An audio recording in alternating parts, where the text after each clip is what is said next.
क्या आप किसी भी हिंदी सेंटेंस को इंग्लिश में ट्रांसलेट नहीं कर पाते हैं? क्या अपनी बातों को इंग्लिश सेंटेंस में लिख नहीं पाते हैं?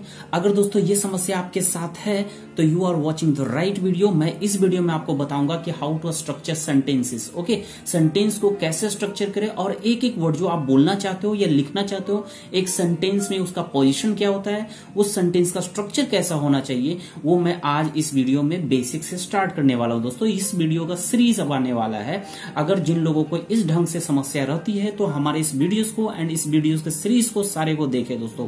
तो चलिए सबसे पहले ज्यादा कुछ बोले हुए सीधा स्क्रीन की ओर बढ़ते हैं एंड देखते हैं कि बेसिक स्टेप क्या है किसी भी सेंटेंस को स्ट्रक्चर में ढालने के लिए। ठीक है, तो चलिए सबसे पहले स्क्रीन पे देखेंगे दोस्तों कि सबसे पहले टाइटल दिया हुआ है एक सेंटेंस के फॉर्मेशन में किन किन शब्दों का प्रयोग होता है। राइट, तो ध्यान देंगे कि किसी भी सेंटेंस को बनाने में हमें जनरली बेसिक मैं बता रहा हूं दोस्तों, ठीक है, जनरली 3 शब्दों का प्रयोग होता है। क्या होता है? एक subject, verb and object. Object हालांकि ऑप्शनल है। ऑप्शनल का मतलब कभी हो भी सकता है एंड कभी नहीं भी हो सकता है, लेकिन एक सेंटेंस को बनाने के टाइम में एक सब्जेक्ट एंड वर्ब का होना जरूरी है।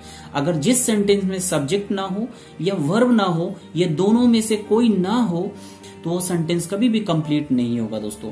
एक सेंटेंस में सब्जेक्ट वर्ब का होना हर हाल में जरूरी है और ऑब्जेक्ट कभी आ भी सकते हैं कभी नहीं भी आ सकते हैं। राइट, ये ऑप्शनल है। तो इतनी बातें आप लोगों को समझ में आ गई कि सेंटेंस का फॉर्मेशन होता है सब्जेक्ट से एंड वर्ब से। बगैर सब्जेक्ट बगैर वर्ब का सेंटेंस कंप्लीट ही नहीं है। राइट, अब प्रश्न उठता है कि सब्जेक्ट होता क्या है, किसे कहते हैं हम सब्जेक्ट। तो चलिए मैं बताता हूं कि सब्जेक्ट होता क्या है। तो ध्यान रखेंगे, सेंटेंस में कोई भी वाक्य होगी, कोई भी सेंटेंस होगी दोस्तों, उसमें किसी न किसी प्रकार का काम होगा। राइट, आप देखेंगे कि किसी न किसी प्रकार का काम होगा। सपोज मान लीजिए मैं बोल रहा हूं कि मैं आप लोगों को पढ़ा रहा हूं, तो एक सेंटेंस बना है, मैं आप लोगों को पढ़ा रहा हूं। इसे इंग्लिश में ट्रांसलेट करेंगे तो बोलेंगे I am teaching you, I am teaching you. अब बताएंगे इस सेंटेंस में किस प्रकार का काम हो रहा है। किसी न किसी प्रकार का तो एक्शन जरूर हो रहा है, काम जरूर हो रहा है। तो जरा बात सोचेंगे, दिमाग को अप्लाई करेंगे कि इस सेंटेंस में क्या काम हो रहा है। राइट, पढ़ाने का काम हो रहा है ना। तो हर एक सेंटेंस में किसी न किसी प्रकार का काम जरूर होता है दोस्तों। जो काम होता है और देखना है कि उस काम को कर कौन रहा है। मैं बता रहा हूं सब्जेक्ट को पहचानने का तरीका कि इस सेंटेंस में काम कौन कर रहा है। जो काम को करेगा वही जनरली सेंटेंस में सब्जेक्ट कहलाएगा। राइट, तो सेंटेंस का सब्जेक्ट कौन होगा? जो सेंटेंस में काम करेगा वही सब्जेक्ट होगा। तो जरा देखेंगे दोस्तों, मैंने बोला कि मैं अंग्रेजी पढ़ा रहा हूं, तो काम हो रहा है पढ़ाने का। अब बताएंगे काम कौन कर रहा है? मैं, यानी मैं का इंग्लिश होता है आई, तो आई हो गया सब्जेक्ट। आई क्या हो गया दोस्तों? सब्जेक्ट। राइट, अब बात आती है दोस्तों कि ऑब्जेक्ट किसे कहते हैं। आई होप कि पहले सब्जेक्ट आपको समझ में आ गया होगा। शॉर्ट में कहें सब्जेक्ट, तो सब्जेक्ट होता है a doer of work. A doer of work, किसी काम को करने वाले को हम बोलते हैं सब्जेक्ट। राइट, अब आती है कि ऑब्जेक्ट किसे कहेंगे। तो ध्यान रखेंगे, जो भी काम किया जा रहा है उस काम से कौन प्रभावित हो रहा है, उस काम से कौन इफेक्ट पड़ रहा है, किस पे प्रभावित हो रहा है, उसे हम जनरली ऑब्जेक्ट कहेंगे। और ऑब्जेक्ट का स्थान कहां होता है? तो वर्ब के बाद। याद करेंगे कि ऑब्जेक्ट का स्थान होता है वर्ब के बाद। सब्जेक्ट का स्थान भी याद कर ले कि सब्जेक्ट का स्थान होता है वर्ब के पहले। यानी सब्जेक्ट लिखा जाएगा सेंटेंस में तो वर्ब के पहले होंगे एंड ऑब्जेक्ट लिखा जाएगा सेंटेंस में तो वर्ब के बाद। जैसे कि आप स्ट्रक्चर देख रहे होंगे स्क्रीन पे कि एक सेंटेंस का स्ट्रक्चर होता है, सब्जेक्ट सबसे पहले लिखा जाता है, उसके बाद वर्ब को एंड वर्ब के बाद ऑब्जेक्ट। अगर ऑब्जेक्ट आएंगे तो वर्ब के बाद रखे जाएंगे। ओके दोस्तों, तो सब्जेक्ट हम लोग समझ चुके हैं कि सब्जेक्ट होता है किसी काम को करने वाले को बोलते हैं सब्जेक्ट। ऑब्जेक्ट समझ चुके हैं दोस्तों कि ऑब्जेक्ट कहते हैं जो भी काम हो रहा है उस काम से कौन प्रभावित हो रहा है, किस पे असर पड़ रहा है, उसे बोलते हैं ऑब्जेक्ट। एंड ऑब्जेक्ट कहां होगा जनरली? कि वर्ब के बाद। राइट, अब बात आती है दोस्तों वर्ब की। दोस्तों अब बात आती है कि वर्ब हम किसे कहते हैं। तो ध्यान रखेंगे कि वर्ब जनरली उसको दो कैटेगरी में बांटा गया है, एक को कहते हैं एक्जुलरी वर्ब एंड दूसरे को कहते हैं मेन वर्ब। अब बात आती है कि एक्जुलरी वर्ब होता क्या है एंड मेन वर्ब क्या होता है। देखिए दोस्तों, ये तीनों के बारे में जानना जरूरी है, सब्जेक्ट वर्ब एंड ऑब्जेक्ट के बारे में जानना जरूरी है, तभी आप बेसिक से धीरे धीरे इंटरमीडिएट एंड एडवांस लेवल तक अंग्रेजी सीख पाओगे एंड सेंटेंस को स्ट्रक्चर कर पाएंगे। अगर इसके बारे में जानकारी नहीं होगी तो आप स्ट्रक्चर बना नहीं पाओगे दोस्तों, इसलिए थोड़ा सा कंसेप्चुअल चढ़ना पड़ रहा है। ठीक है, जब इस चीज को हम पार करेंगे तो सीधा सेंटेंस का स्ट्रक्चर पे आएंगे। राइट, तो अभी देखेंगे, मैंने बोला कि वर्ब किसे कहेंगे, तो वर्ब को हम जनरली क्या कहते हैं दोस्तों, दो पार्ट में डिवाइड कर दिए, एक को कहते हैं एक्जुलरी वर्ब एंड दूसरे को कहते हैं मेन वर्ब। जैसे कि मैंने बताया था दोस्तों कि वर्ब को दो पार्ट में डिवाइड कर दिया गया है, एक को कहते हैं एक्जुलरी वर्ब एंड दूसरे को कहते हैं मेन वर्ब। क्या कहते हैं, मेन वर्ब। याद रखेंगे कि जिसे हम एक्जुलरी वर्ब कहते हैं उसे हेल्पिंग वर्ब के भी नाम से जाना जाता है, और जिसे मेन वर्ब कहते हैं उसे हम एक्शन वर्ब के नाम से भी जानते हैं। ठीक है, तो चलिए, एक्जुलरी का मतलब क्या होता है, हेल्पिंग वर्ब का मतलब क्या होता है। एक्जुलरी एंड हेल्पिंग दोनों का मतलब सेम होता है, जिसका मीनिंग होता है हिंदी मीनिंग सहायक, यानी सहायक क्रिया को बोलते हैं हम एक्जुलरी वर्ब। मेन वर्ब होता है दोस्तों, मेन वर्ब और एक्शन वर्ब दोनों सेम है। ठीक है, जो मुख्य क्रिया का काम करता हो उसे हम बोलते हैं मेन वर्ब। अब चलिए जानते हैं कि एक्जुलरी वर्ब किसे कहते हैं। एक्जुलरी वर्ब की संख्या होती है 24। कितनी होती है, 24। कौन कौन होते हैं स्क्रीन पे देखेंगे। Is, are, am, was, were, have, has, had, do, does, did, can, could, may, might, shall, should, will, would, must, ought, to, used to, need and dare. यही दोस्तों, इसे ही हम एक्जुलरी वर्ब के नाम से जानते हैं। किसे जानते हैं, ये जितना भी मैंने पढ़ा है आप स्क्रीन पे देख रहे हैं यहां से यहां तक, ये सारे को हम एक्जुलरी वर्ब या फिर हेल्पिंग वर्ब के नाम से जानते हैं। ठीक है, दूसरे साइड देखेंगे मेन वर्ब को। मेन वर्ब किसे कहेंगे, तो दोस्तों मेन वर्ब की पहले जान ली कि संख्या कितनी है। तो इसकी संख्या इतना ज्यादा है जिसे हम लोग गिन नहीं पाएंगे, इसीलिए इसे हम काउंटलेस के कैटेगरी में रखेंगे। यानी इसकी संख्या बहुत ज्यादा है, मैं भी नहीं बता सकता हूं, कोई भी नहीं बता सकता है कि इसकी संख्या कितनी है, क्योंकि इसकी संख्या बहुत ज्यादा है। राइट, तो अब बात आती है कि एक्जुलरी वर्ब को तो हम पहचान जाएंगे क्योंकि इसकी संख्या लिमिट है, और जो स्क्रीन पे लिख दिए हैं उसे या हम लोग याद कर लेंगे तो बता सकते हैं, पहचान सकते हैं कि इज आएगा तो समझ जाएंगे कि इसे हम बोलेंगे हेल्पिंग वर्ब या एक्जुलरी वर्ब। लेकिन मेन वर्ब को हम कैसे पहचानेंगे, क्योंकि इसकी संख्या तो लिमिट है नहीं, तो हमें कैसे पता चलेगा। तो दोस्तों इसका सिंपल आसान तरीका मैं बताने वाला हूं कि वर्ब को हम कैसे पहचाने। वर्ब को पहचानने का सिंपल तरीका मैं बता रहा हूं दोस्तों। अब देखेंगे स्क्रीन पे कि मेन वर्ब को कैसे पहचाना जाता है। जी हाँ दोस्तों, तो ध्यान देंगे कि जिस वर्ड के हिंदी मीनिंग के अंत में, मैंने क्या बोला, जो भी शब्द है उसका हिंदी मीनिंग अगर निकालेंगे, हिंदी मीनिंग के अंत में अगर ना लिखा मिले, क्या मिलेगा, ना साउंड आए या ना लिखा मिले, वो शब्द जनरली मेन वर्ब कहलाएंगे। राइट, एक बार मैं फिर से बोल देता हूं कि वैसा वर्ड जिसका हिंदी मीनिंग निकालने पर अंत में ना आता हो, तो वैसे शब्द को हम जनरली क्या बोलेंगे, मेन वर्ब बोलेंगे। एग्जाम्पल देखेंगे, गो का हिंदी मीनिंग होता है जाना। लास्ट में देखेंगे क्या आया दोस्तों, ना, तो ना आएगा तो आपको समझना है कि मेन वर्ब है। कम, आना, तो लास्ट में देखेंगे क्या है दोस्तों, ना है। जब ना है तो आपको समझ जाना है कि ये मेन वर्ब है। लाफ मीन्स क्या होता है दोस्तों, हंसना, इसके भी अंत में ना आ रहा है तो इसे भी हम समझेंगे मेन वर्ब है। टीच, पढ़ाना, वॉच, देखना, डिफीट, हराना, कुक, पकाना, गिव, देना, सभी के अंत में ना है तो ये सारे मेन वर्ब के कैटेगरी में आएंगे। आई होप कि अब से auxiliary verb and main verb को पहचानना आ गया होगा। कोई भी वर्ड आप देखेंगे, अगर उसका हिंदी मीनिंग आप निकालोगे ना आ जाए तो आपको समझना है दैट इज मेन वर्ब। क्या है, मेन वर्ब। ठीक है, चलिए एग्जाम्पल को हम लोग देखते हैं दोस्तों। तो दोस्तों नीचे दिए गए सेंटेंस में से आपको ढूंढना है वर्ब कि इसमें वर्ब है कौन। ठीक है, तो चलिए ढूंढते हैं। सबसे पहला सेंटेंस है द पुलिस कैचेज क्रिमिनल्स, यानी पुलिस चोरों को, क्रिमिनल्स को पकड़ते हैं। तो बताएंगे इसमें मेन वर्ब कौन हो गए है, मेन वर्ब आखिर कौन है। तो क्या रूल है दोस्तों मेन वर्ब को पकड़ने का?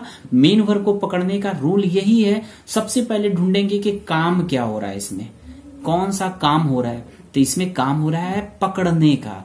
तो पकड़ना वर्ड किसके लिए आया है?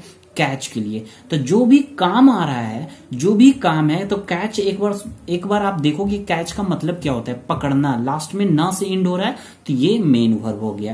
तो यानी दो प्रकार से आप पकड़ोगे कि सेंटेंस में जो भी काम होगा वो मेन वर्ब होगा। एक बार चेक करने के लिए उसका हिंदी मीनिंग निकालेंगे, लास्ट में ना आएगा तो मेन वर्ब कंफर्म कर लेंगे। ठीक है, दूसरे वाले एग्जांपल में चलते हैं। Manjeet has helped me, Manjeet ने मेरी मदद की। तो काम क्या हुआ इसमें दोस्तों? मदद करने की। और मदद करने के लिए कौन सा शब्द आया? हेल्प।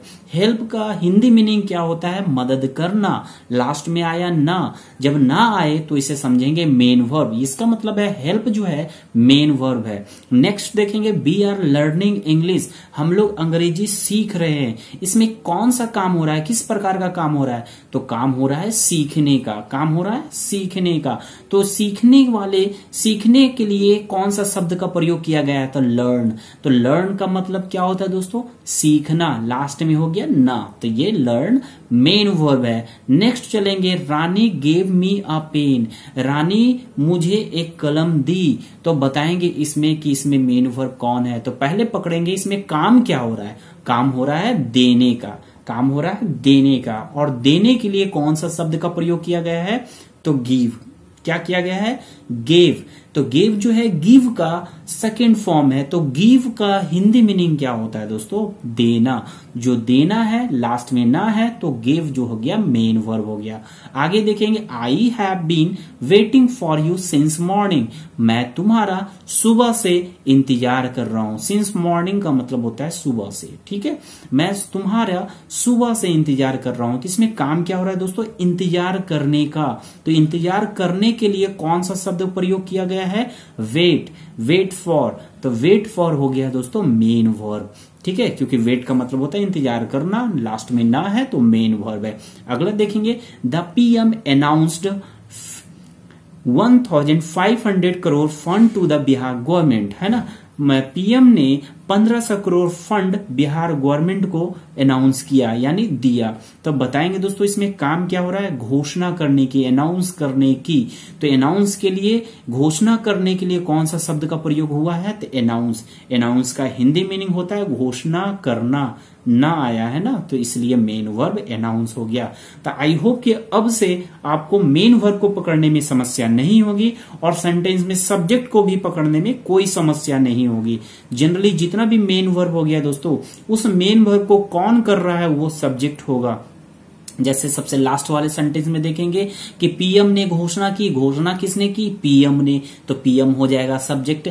अब बताएंगे catches, the police catches criminals, तो क्रिमिनल्स को कौन पकड़ता है दोस्तों? तो पुलिस। तो पुलिस हो गया है, क्या हो गया दोस्तों? सब्जेक्ट। अब देखेंगे मंजीत ने मेरी मदद की, तो मेरी मदद किसने की? ठीक है, किसने की यानी मदद करने का काम कौन कर रहा है? तो मंजीत कर रहा है, तो मंजीत सब्जेक्ट होगा। फिर देखेंगे वी आर लर्निंग इंग्लिश, हम लोग अंग्रेजी सीख रहे हैं। तो बताएंगे काम हो रहा है सीखने का, तो कौन कर रहा है सीखने का काम? तो हम लोग यानी वी, तो बी हो जाएगा सब्जेक्ट। तो सब्जेक्ट एंड वर्ब को पकड़ना बहुत ही आसान है दोस्तों। ठीक है, एंड वर्ब के बाद जो भी वर्ड लिखा हुआ है वो हो जाएंगे ऑब्जेक्ट, यानी क्रिमिनल्स, मी, इंग्लिश, पेन, ठीक है, यू, ये सारे के सारे ऑब्जेक्ट है। I hope you are getting. चलिए दोस्तों नेक्स्ट स्लाइड अब देखना है ये हमें कि अब जानना है हमें कि वर्ब के सिंगुलर एंड प्लूरल फॉर्म के बारे में। क्या सीखना है? सिंगुलर एंड प्लूरल फॉर्म के बारे में। Let's start. दोस्तों अब सीखना है कि नाउन एंड में वर्ब जो होते हैं, नाउन एंड जो वर्ब होते हैं उसके सिंगुलर एंड प्लूरल फॉर्म कौन कौन होते हैं। ठीक है। नाउन एंड वर्ब का सिंगुलर एंड प्लूरल फॉर्म क्या होता है वो सीखेंगे। तो मुझे उम्मीद है कि इतना तो बेसिक पता ही होगा कि नाउन जो होते हैं जो एक रहेंगे वो सिंगुलर कहलाएंगे, जो एक से अधिक होंगे उसे हम प्लूरल कहेंगे।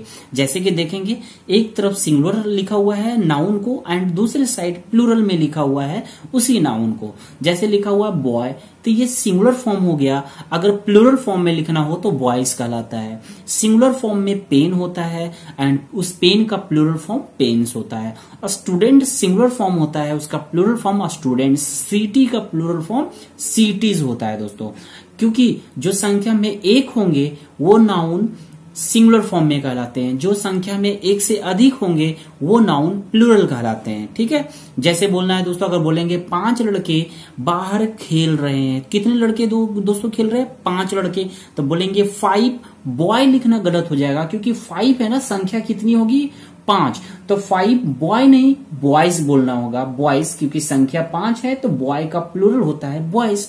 ठीक है, अब उसके लिए वर्ब भी हम प्लूरल देते हैं, तो पहले एक बार जान लेंगे कि वर्ब का प्लूरल फॉर्म क्या होता है। तो दूसरे साइड आएंगे दोस्तों कि अभी सबसे पहले हम जानेंगे कि मेन वर्ब का सिंगुलर एंड प्लूरल फॉर्म क्या होता है। मेन वर्ब का सिंगुलर एंड प्लूरल फॉर्म क्या होता है, फिर एक्जुलरी वर्ब के सिंगुलर एंड प्लूरल फॉर्म के बारे में हम लोग जानेंगे। तो यहां देखेंगे स्क्रीन पे कि मेन वर्ब का प्लूरल एंड सिंगुलर फॉर्म क्या होता है। तो देखेंगे दोस्तों, नाउन में क्या था कि बगैर एस वाला सिंगुलर था और एस लग जाने से प्लूरल होता है, लेकिन मेन वर्ब में उल्टा केस है। इसके साथ क्या है? उल्टा केस। अगर एस नहीं है तो वो प्लूरल होते हैं और एस लगा देंगे तो वो सिंगुलर बन जाते हैं। जी हाँ, नाउन से मेन वर्ब उल्टा काम करते हैं दोस्तों। जैसे देखेंगे प्लूरल साइड में प्ले है बगैर एस का प्लूरल, एंड एस लगा दिए प्लेस तो ये सिंगुलर हो गया। कम जो है प्लूरल है एंड एस लगा दिए कम्स तो ये सिंगुलर हो गया। गो गोज सिंगुलर हो गया। टीच प्लूरल है एंड टीचेज सिंगुलर हो गया दोस्तों। अब बात आती है कि हम सिंगुलर एंड प्लूरल क्यों पढ़ रहे हैं, वर्ब का सिंगुलर एंड प्लूरल फॉर्म क्यों पढ़ रहे हैं। तो दोस्तों, कोई भी सेंटेंस का स्ट्रक्चर जब लिखा जाता है तो वहां सब्जेक्ट एंड वर्ब को हमेशा सिंगुलर एंड प्लूरल फॉर्म के अकॉर्डिंग लिखा जाता है। अगर सब्जेक्ट सिंगुलर हो तो वर्ब भी सिंगुलर फॉर्म में लिखेंगे, अगर सब्जेक्ट प्लूरल हो तो वर्ब भी प्लूरल फॉर्म में होना चाहिए। तो इन बातों को ध्यान रखने के लिए हमें यह जानना जरूरी है कि नाउन का सिंगुलर से प्लूरल फॉर्म क्या होता है एंड वर्ब का सिंगुलर से प्लूरल फॉर्म क्या होता है। तो मेन वर्ब को तो आप लोग जान गए दोस्तों कि मेन वर्ब में बगैर एस का सिंगुलर कहलाते हैं और एस लगने से प्लूरल कहलाते हैं।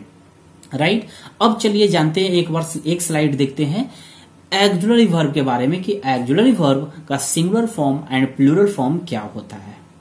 अब देखेंगे दोस्तों, एक्जुलरी वर्ब 24 होते हैं एंड 24 में जो ब्लू कलर से लिखे हुए हैं is, are, am, was, were, have, has, do, does, जो ब्लू कलर से लिखे हुए हैं इसी का सिंगुलर एंड प्लूरल फॉर्म होते हैं। बाकी जो रेड कलर से लिखे हुए हैं ये ना तो सिंगुलर होते हैं ना ही प्लूरल होते हैं। जैसे कि had, did, can, could, may, might, shall, should, ये सारे के सारे जो रेड कलर से लिखे हुए हैं वो वर्ड ना तो सिंगुलर होते हैं ना ही प्लूरल होते हैं। इसका मतलब यह है कि सब्जेक्ट जैसा रहेगा, अगर सब्जेक्ट सिंगुलर है तब भी रेड वाले शब्द का प्रयोग कर सकते हैं उनके साथ, अगर सब्जेक्ट सिंगुलर है तब भी हैड बोलेंगे, प्लूरल है तब भी हैड बोलेंगे। अगर सब्जेक्ट सिंगुलर है तब भी उसके साथ कैन यूज करेंगे, अगर सब्जेक्ट प्लूरल है तब भी कैन यूज करेंगे। लेकिन जो ब्लू कलर से लिखा हुआ है दोस्तों, यहां आपको ध्यान देना होगा क्योंकि इसमें कुछ सिंगुलर है एंड कुछ प्लूरल है। तो सबसे पहले जानते हैं कि कौन सिंगुलर है एंड कौन प्लूरल।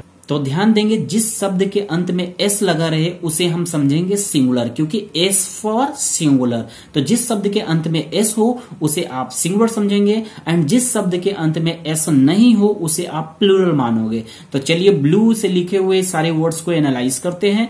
इज किससे इंड हो रहा है दोस्तों? एस से, तो एस से इंड होगा, इसे कहेंगे सिंगुलर। आर देखेंगे एस से इंड नहीं हो रहा है तो इसे प्लूरल मानेंगे। एम एक ऐसा एक्जुलरी वर्ब है जो केवल आई के साथ लिखा जाता है, तो इसे भी हटाकर लिखेंगे क्योंकि ये आई के साथ ही केवल एम का प्रयोग होगा, अदर किसी भी नाउन या प्रोनाउन के साथ प्रयोग नहीं करेंगे एम का। तो अब वाज आता है, तो वाज के अंत में देखेंगे दोस्तों एस है, तो एस फॉर सिंगुलर, तो वाज भी सिंगुलर हो गया। वर को देखेंगे एस से एंड नहीं हो रहा है, तो इसे हम प्लूरल मानेंगे। हैव देखेंगे दोस्तों, हैव है, एस से एंड नहीं हो रहा है, तो इसे प्लूरल मानेंगे। हैज देखेंगे एंड हो रहा है एस से, तो इसे सिंगुलर मानेंगे दोस्तों। डू देखेंगे तो डू एस से एंड नहीं हो रहा है, तो इसे आप प्लूरल मानोगे। डज एंड हो रहा है एस से, तो इसे आप सिंगुलर मानोगे, राइट। तो ये होते हैं दोस्तों ऑक्सिलरी वर्ब को पकड़ने के तरीका कि कौन सा सिंगुलर है एंड कौन प्लूरल है। जो रेड कलर से लिखे हुए हैं वो ना तो सिंगुलर होते हैं ना ही प्लूरल होते हैं, वो हर सब्जेक्ट के साथ लिखा जाएगा। बट जो ब्लू से लिखे हुए हैं, अगर सब्जेक्ट सिंगुलर होगा तो सिंगुलर वर्ब का ही प्रयोग करेंगे, एंड सब्जेक्ट प्लूरल होगा तो प्लूरल वर्ब का ही प्रयोग करेंगे, ठीक है।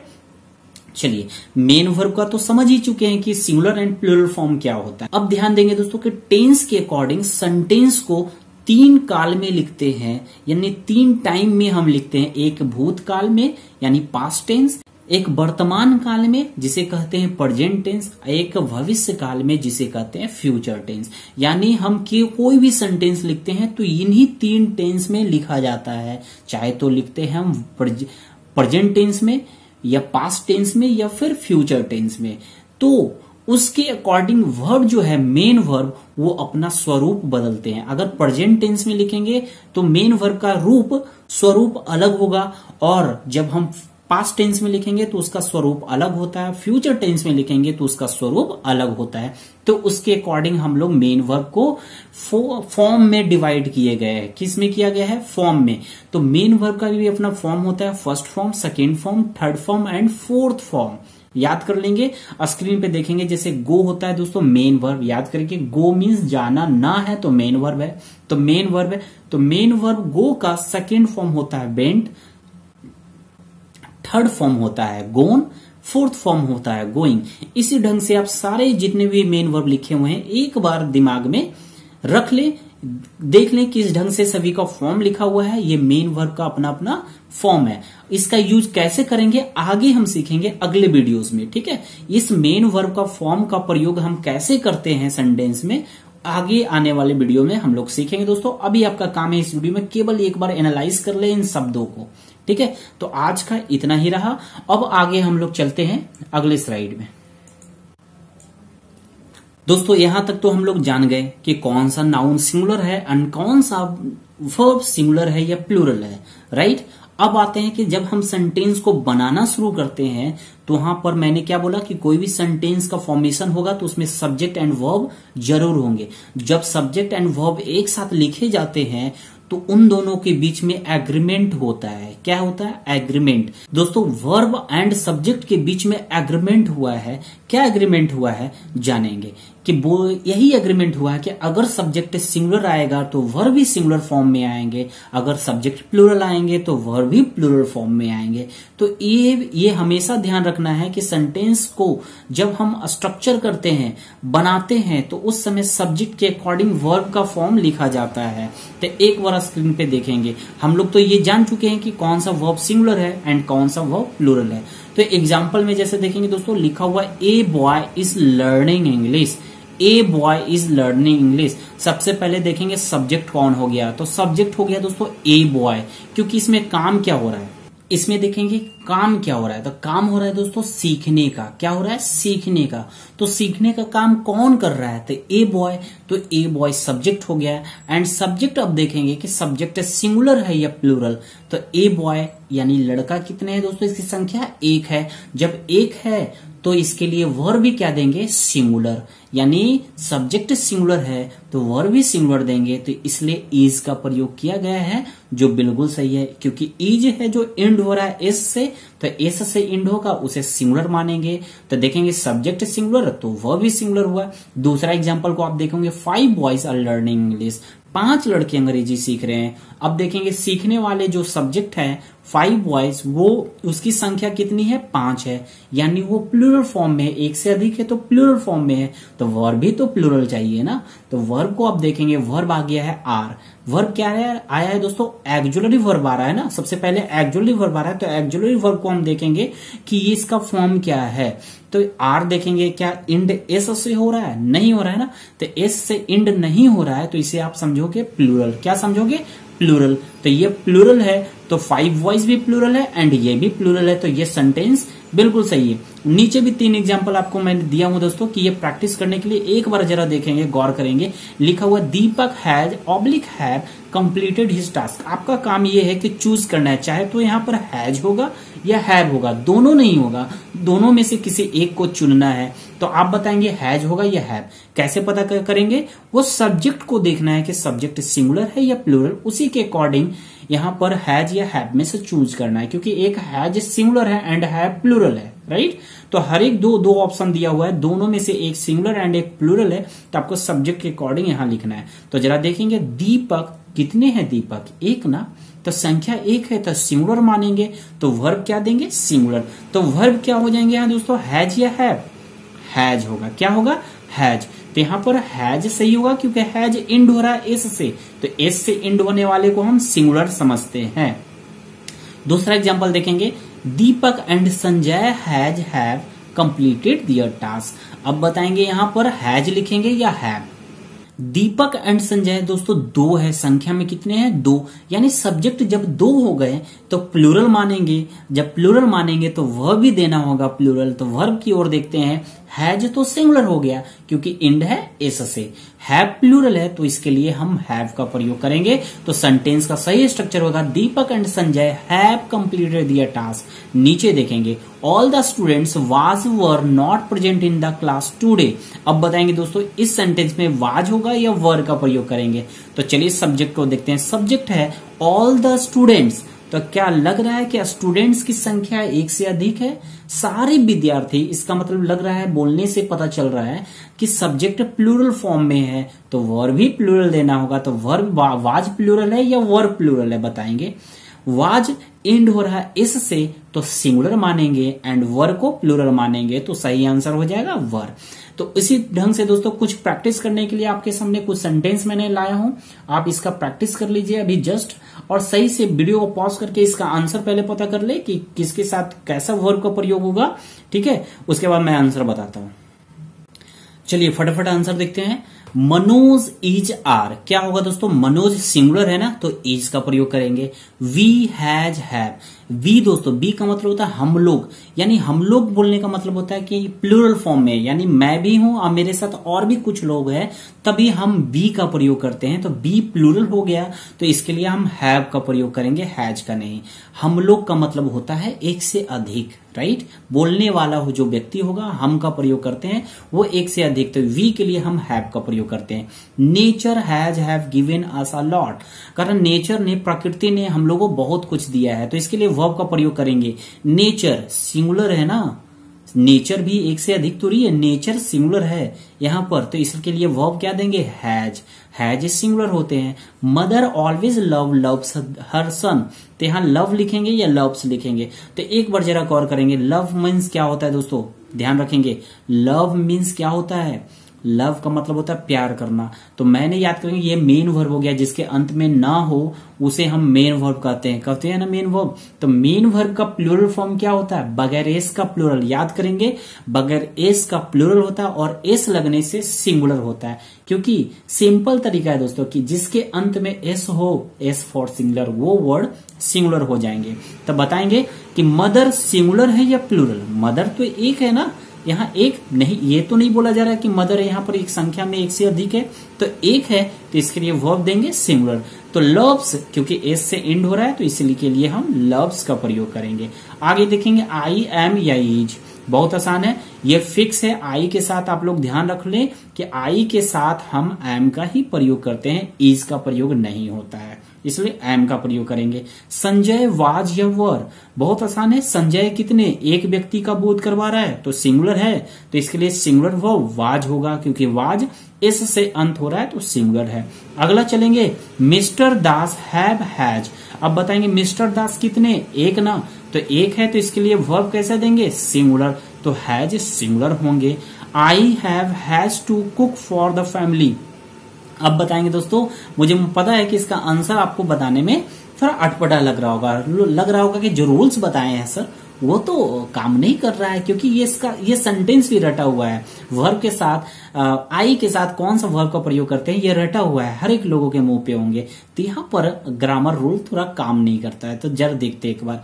आई है सिंगुलर, आई यानी मैं खुद के लिए इस्तेमाल होता है, तो जो बोलने वाला व्यक्ति होता है वो अपने के लिए आई का प्रयोग करता है, और बोलने वाला व्यक्ति एक है तब आई का प्रयोग होता है। तो जब एक है तो सिंगुलर मानेंगे, एंड वर्ब कैसा देना चाहिए था, सिंगुलर, लेकिन आई हमेशा हैव लेता है दोस्तों, क्योंकि आई ग्रामर के रूल को नहीं फॉलो करता है। आई क्या लेगा, हैव लेगा, तो यहां हो जाएगा आई हैव, हैज का प्रयोग नहीं करेंगे इसके साथ, सिर्फ याद कर ले आई हैव लेता है, हैज नहीं। बाकी सारे के साथ ग्रामर रूल काम करेंगे, आई के साथ काम नहीं करते हैं। My father loves me a lot, मेरे पिता मुझसे बहुत प्यार करते हैं। तो बताएंगे दोस्तों इसमें सेंटेंस में लव होगा या लव्स, तो सब्जेक्ट देखेंगे माई फादर है, तो माई फादर सिंगुलर फॉर्म में है ना, प्लूरल फॉर्म में नहीं। अगर प्लूरल फॉर्म में होगा तो एस लगा होगा फादर्स में, लेकिन सिंगुलर फॉर्म में है तो वर्ब भी सिंगुलर होगा, तो सिंगुलर होगा लव्स, क्योंकि इंड है एस से, S for singular. My parents has gifted me a bicycle, मेरे माता पिता ने मुझे एक बाईसाइकिल गिफ्ट किया। तो बताएंगे दोस्तों कहाँ क्या चूज करेंगे, हैव या हैज को, तो सब्जेक्ट को देखेंगे। माई पेरेंट्स, पेरेंट्स है, पेरेंट्स में दोस्तों माता पिता दोनों आते हैं, तो जो दो हो जाएंगे तो उसे हम प्लूरल मानेंगे, इसलिए पेरेंट्स लिखा हुआ है प्लूरल फॉर्म में, राइट। तो ये प्लूरल होते हैं, पेरेंट्स प्लूरल मानते हैं, तो इसके लिए वर्ब भी देंगे प्लूरल, यानी हैव होगा इसका राइट आंसर। दोस्तों मुझे उम्मीद है कि ये वीडियो सेशन आपको समझ में आया होगा। अगर समझ में आया होगा दोस्तों तो इस वीडियो को लाइक कर दे, हमारे चैनल को सब्सक्राइब कर दे, और हो सके दोस्तों तो इसे ज्यादा से ज्यादा लोगों के बीच में शेयर कर दे। दोस्तों फिर इसी तरीके से वीडियो मैं आगे लाऊंगा। आगे अब मैं बताऊंगा कि कैसे सेंटेंस का स्ट्रक्चर बनाया जाता है। सबसे पहले मैं सेंटेंस को पकड़ना सिखाऊंगा, फिर टेंस सिखाऊंगा दोस्तों, और टेंस जानते मैं गारंटी लेता हूं कि आपको स्ट्रक्चर बनाना आ जाएगा। चलिए दोस्तों फिर मिलते हैं नेक्स्ट वीडियो में।